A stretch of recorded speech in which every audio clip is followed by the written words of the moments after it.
Wonderful viewers, this is Upright Media TV2. Welcome to the Flashpoints. And today my guest is Aminata Correa, the P.D.O.I.S aspirant for Latri-Kunda Sabiji constituency seat in the April 9th parliamentary election. I have to give you a brief bio of our guest, Aminata Correa. Aminata is an emerging young political leader who has amply demonstrated her commitment to democratic values and respect for fundamental human rights. She has been working in grassroots community development for over 12 years and has participated in politics for 10 years. She was a member of the Congress of Pan-African Student Association in high school. In 2016 presidential elections, she served as assistant media coordinator for the coalition and facilitated media press briefing for the coalition spokesperson Halifa Sallah during the 40-day political impasse that ensued after former President Yahya Jammeh's refusal to cede power. In 2017, Aminata was among a few women with courage to contest the country's first democratic legislative polls after a prolonged dictatorship. She contested as candidate for Fajikunda and Latri-Kunda Sabiji constituency. Aminata played a role in the then coalition government. She worked as press officer for the Ministry of Agriculture from 2017 to 2019, as well as served as the Publicity and Information Secretary for the Gambia Center for Victims of Human Rights Violation in 2017. She was selected to participate in the 2017 International Visitor Leadership Program IVLP Regional Project Women in Political Leadership in the USA. She is now a member and candidate of the P.D.O.I.S party for Latri-Kunda Sabiji constituency. During the last Congress, she was elected as deputy party leader of the P.D.O.I.S party, but was constitutionally barred from assuming that responsibility. That is our guest, Aminata Correa, the P.D.O.I.S aspirant for Latri-Kunda Sabiji constituency. Aminata, welcome to the Flashpoint. Thank you, Esa, for inviting me. Aminata, can you please tell us when and how did you join politics? Why you get into politics in the first place? I think my political participation started in high school as part of the Congress of Pan-African Students then, and also that is COPASA. And we used to organize events whereby we would invite Uncle Halifa and as well as other activities away from school, which was organized by Congress of Pan-African Students. And also we would organize African Liberation Day by the then Pan-African movement. And we would have guest speakers, which also included Halifa Sallah. So that was what sparked my interest in politics then. And I have always admired the P.D.O.I.S party, especially people like Uncle Halifa, and also has been a role model, and also Auntie Amisila. So we were inspired by this woman and this gentleman. And also the fact that looking at the political situation of the Gambia in the last 22 years, so that, and also the dictatorship we have gone through, this was actually what inspired me to participate more into politics, and as well as when my uncle also died in the 30th December coup d'etat. So it sparked something bigger, much bigger than that in me. So I became not only a fighter but an activist in the road to democracy. Among all the political parties in this country, why did you decide to choose P.D.O.I.S as a party that you want to join? Like I said, what I just said, if you listen to what I just said, you would realize that I had a link to the P.D.O.I.S party even when I was in high school. I was not a member, but I was a sympathizer. And in 2016, actually, in 2016, I represented the NRP party at the coalition. Then from there on, in 2017, I contested under the PPP because my elders of my community and actually decided that I was going to contest for the PPP.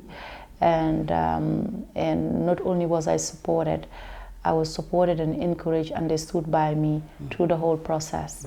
And Uncle OJ is also a godfather and also a mentor.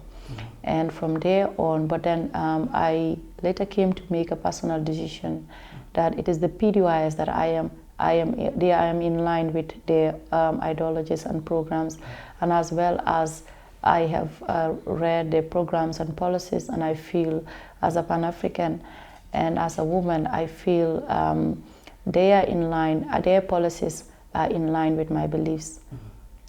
Okay, you are an aspiring candidate for Latri-Kunda Sabiji constituency. What motivated you to, take part in this year's election? This is my second bid for the seat in Parliament, and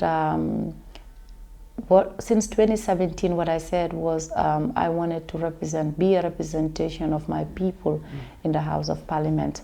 And you would realize that to be a parliamentarian acquires responsibility, and also the fact that the role of a parliamentarian is to enact laws and also to serve as an oversight function to government, that is the executive, and as well as a representation of your people. So I think the National Assembly is key and is part of the 3 organs of government, and it is very key because it is the body that keeps the government accountable. So it is a key body that facilitates democratic process and to make sure that government is whole accountable, and also it also encourages democracy. Yeah. Okay, as a female, it's like because it's like many females, they are into politics, but it's like they are not very much active in politics. As a female contesting in this year's parliamentary elections, what are the main challenges that you are facing? I think if you look at this country, leadership roles were reserved for male, for males and male gender. But then over the years, this has changed because I have seen 2 alcalos. I have lived to see 2 alcalos, and these roles were mainly reserved for male.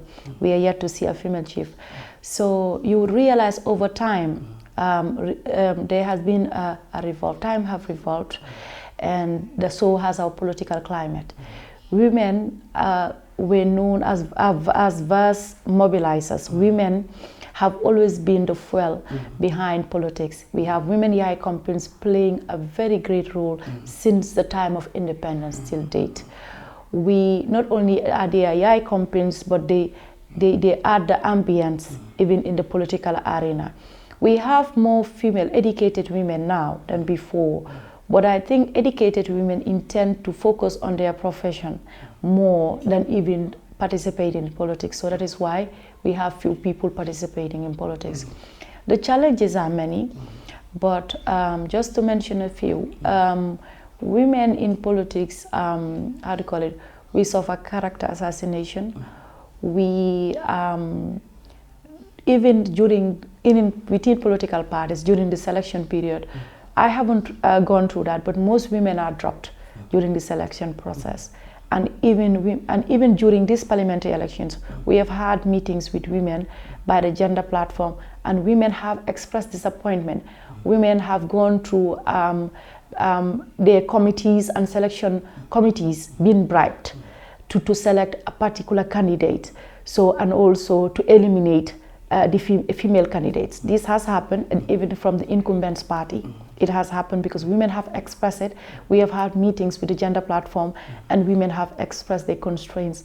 So even at the selection committees, women are sometimes being eliminated. Not only that, sometimes we do have support. I do have support from my party and the Central Committee, but sometimes we have other constraints within even the teams that we worked with.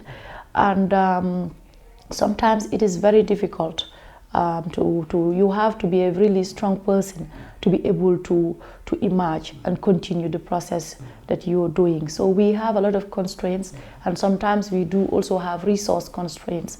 So that is why it is important for the organizations that are supporting women to be able to support women even in politics, to be able to finance our campaigns, because we know campaign needs a lot of resources, and resources that women do not have. This is why it is difficult for women to actually venture into politics. Not only that, because apart from resource mobilizations, education is also another barrier to women. We have women who who can not only participate very well, who can represent at the highest level, but based on the fact that they are limited education-wise, and also and this is there is a limitation. That is what limits them to be able to participate at a higher level in politics. You are contesting the Latri-Kunda Sabiji constituency. Can you tell us the issues that you would like to address when elected into office? Even though your role is, the role of a National Assembly member is oversight function, but there are things that you think when you are elected you'll be able to ameliorate in Latri-Kunda Sabiji. The National Assembly members are allocated a development fund, and this fund must be returned in the constituency in service and as well as through development. National Assembly members can also mobilize funds in their own capacity to be able to offer not only service but to be able to bring about development in their own communities. Among the things that we would want to do is to set up a committee. The first step is to set up a committee within my ward, my constituency, in which all the 3 wards have representatives, and 2 key elements of the community, which is women and youths, are also my priority and focus. We would like to set up a committee in which we would raise all the issues that our constituency is going through, and how do we address some of these constraints that within our constituency. And part of it is water shortage, and we would like to raise funds in order to support borehole projects within the community. The community has also expressed constraints in access roads. We have very poor access roads in which it is the responsibility of the council to address these, but we would work with our councillors irrespective of political affiliation. We believe in working for the benefit of our communities. So we would work with them in order to better address some of these issues, especially access roads to our people and the water shortage, as I just mentioned. And also we would also mobilize funds in order to support women through microfinance. And these women who are doing their local businesses, whether they sell fish, whether they sell vegetables, or whether they work in the furrows, we would support them through microfinance.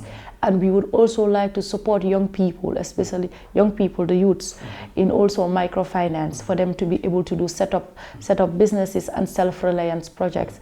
And we would also like to support businesses, entrepreneurs, for them to be able to not only so that they could be able to expand their businesses, and also they can be able to employ more young people and also train them in terms of skills. We are also looking into reviving the Latri-Kunda Community Center as a vibrant skill center, and also the Abuko Skill Center. And also we would look into areas of trying to establish a skill center for the Latri-Kunda Sabiji constituency ward. And also we would also like to work with women, especially women in the market, to address some of the issues that they have, working with the council in order to address some of the issues raised by women. So in short, this is what we hope to do, but also in areas of education, because we would want to empower the girl child, and also in areas of education and give them support, as well as motivation, mobilize motivation to young girls in schools, and also school dropouts. How do we bring them back to rehabilitate, not only to rehabilitate them, but help them to acquire skills? In short, this is our program. So when elected into office, how do you intend to strengthen democracy as the third arm of government? As you know, the National Assembly, as you said, is a third arm of government, and separation of power is key to the work we do, and also being independent as a National Assembly member. And the fact is, we are the voice of the people in the National Assembly, and also it is very important and key that we address issues of concern of our people, and also making sure the government make sure the government is accountable. And by being accountable, keeping the government accountable, you are strengthening democracy. And also making sure government prioritizes the key priority areas of the people. And also looking at the draft constitution, we would want to revive the draft constitution to go to the next level, that is for a second reading, so that we will treat it clause by clause and also implement the law, and also to make sure the people understand the law, and from there on we would also be able to address some of the major concerns of the people regarding some of those laws, that is amendment, make sure the necessary amendments takes place, and from there on we can proceed to the referendum, and people will choose actually if they want to make sure the new constitution comes into effect. And by doing that, we are also strengthening democracy and the rule of law. Okay, wonderful viewers. This is Upright Media TV2. As I said, my guest is Aminata Correa, the P.D.O.I.S aspirant for Latri-Kunda Sabiji constituency. Aminata, why do you think you are the right candidate for Latri-Kunda Sabiji? Like I said, I want to be the voice of my people in Parliament, and I want to be their representative in the House of Parliament to serve their needs and also their interests in the House of Parliament, as well as the people of the nation. And I believe I have demonstrated integrity, and I have demonstrated the values of a leader. And I also believe that I have been able to show the Gambian people as to what type of leader that I would be, being from 2016 up to date. Are you confident of a victory? Of course I am confident. Why? Yeah, because we have engaged the people, the populace, and we have we told them what we want to do for them and why we want to represent them, why we are coming out to represent them, and we want more women in Parliament. We have engaged women that support women, and because we want more women in Parliament. For that being the case, we believe people do understand. Those we have been able to exchange with and engage with, they do understand our policies and programs as to why we are actually contesting. So we are confident the people at the end of the day, they will make their own choice. Okay, thank you very much, Aminata Correa, for coming. Thank you very much.